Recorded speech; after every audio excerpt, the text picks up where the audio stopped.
Hello everyone, I'm Chris Mazzillo Spudson, and today we're taking an indie look at Holy Potatoes, a weapon shop?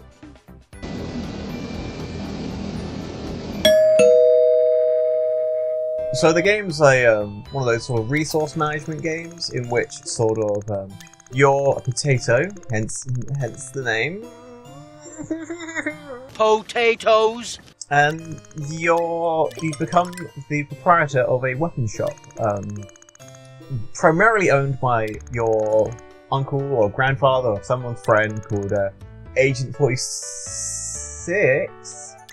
And yeah, you basically have to make weapons. Although you yourself don't really make the weapons because, you know, other shit's going on. Also, there is a story, I swear. It's just, Jesus Christ. There. Potatoes! Right. Don't need the tutorial. Oh, God, Jesus.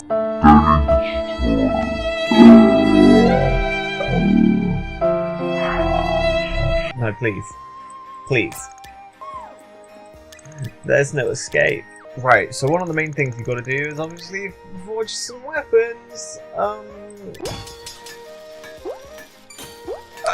And this is essentially how it goes.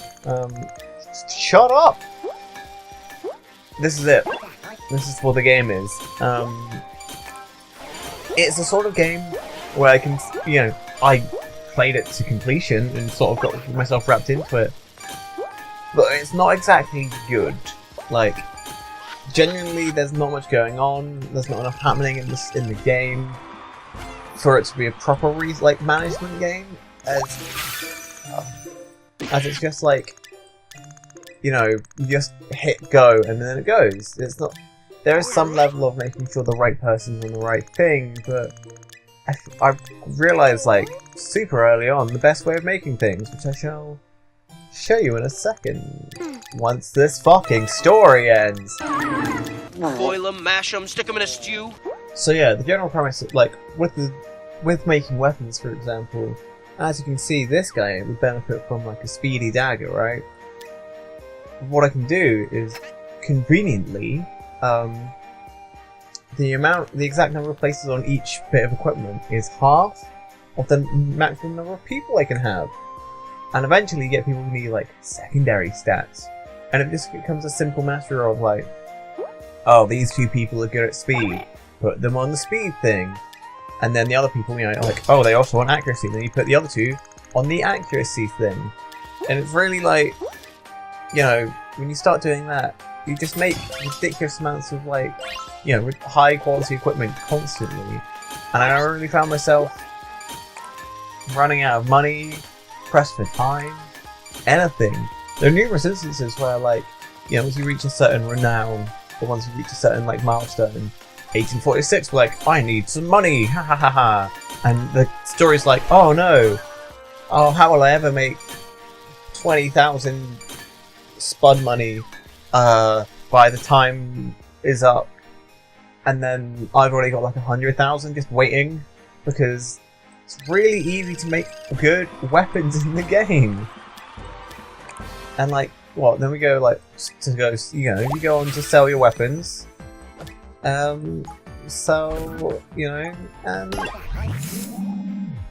you wait, because obviously with every management game there's waiting beyond fucking years. And boom, instantly, like the last weapon I forged, I got like £60, $60. And because I've now like moved people around, I'm getting literally thousands. And you know, it's just this over and over and over again as it progressively gets a bit more and a bit more. You can explore, you know, you just research new weapons. I'll show you my late game, right? So you can get a good idea as to...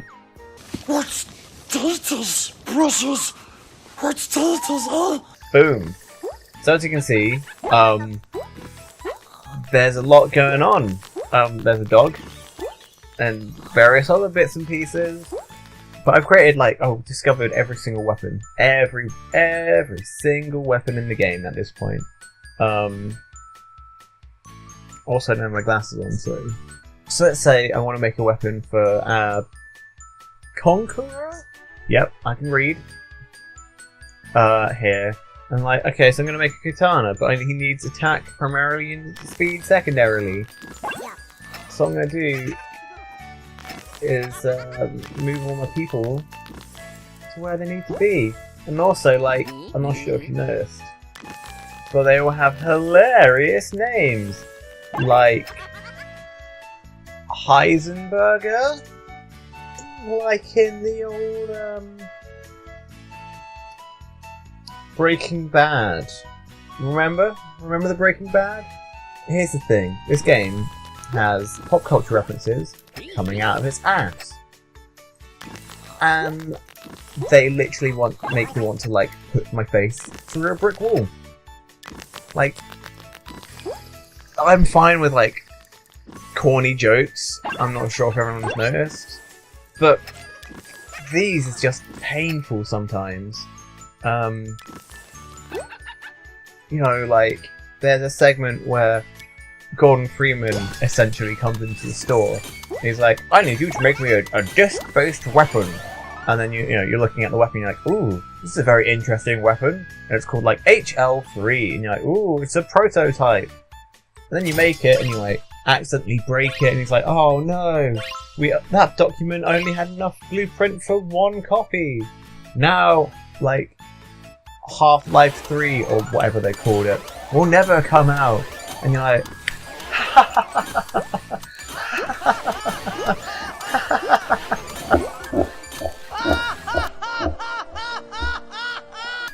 I fucking hate it.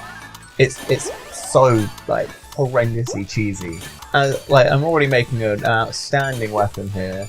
And then I can just put one of these on. Oh man, look at that katana. Mwah. Mwah. I'll call it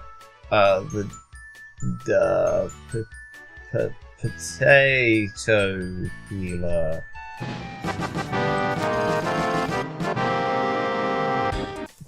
There's a thing that happens every year, right? Where the best best weapons forged get judged, and you get cash money prizes.